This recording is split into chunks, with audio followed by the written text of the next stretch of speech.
بسم اللہ الرحمن الرحیم۔ السلام علیکم ورحمۃ اللہ وبرکاتہ۔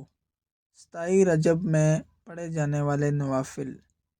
پیارے بھائیوں، رجب میں ایک رات ایسی ہے کہ اس میں نیک عمل کرنے والے کو 100 برس کی نیکیوں کا ثواب ملتا ہے، اور وہ رجب کی 27ویں شب ہے جو اس میں 12 رکعت اس طرح پڑھے گا کہ ہر رکعت میں سورہ فاتحہ اور کوئی سی ایک سورت، اور ہر 2 رکعت پر اتحیات پڑھے اور 12 پوری ہونے پر سلام پھیرے۔ اس کے بعد 100 بار یہ پڑھے، سبحان اللہ والحمد للہ ولا الہ الا اللہ واللہ اکبر۔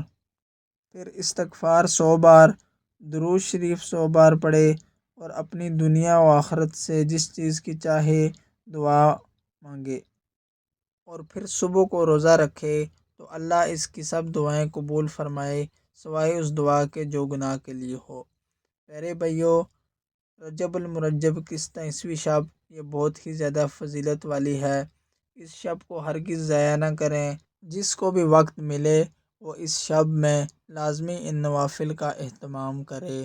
اللہ تعالیٰ سے دعا ہے کہ ہم سب کو اس پر عمل کی توفیق نصیب فرمائے۔ آمین ثم آمین۔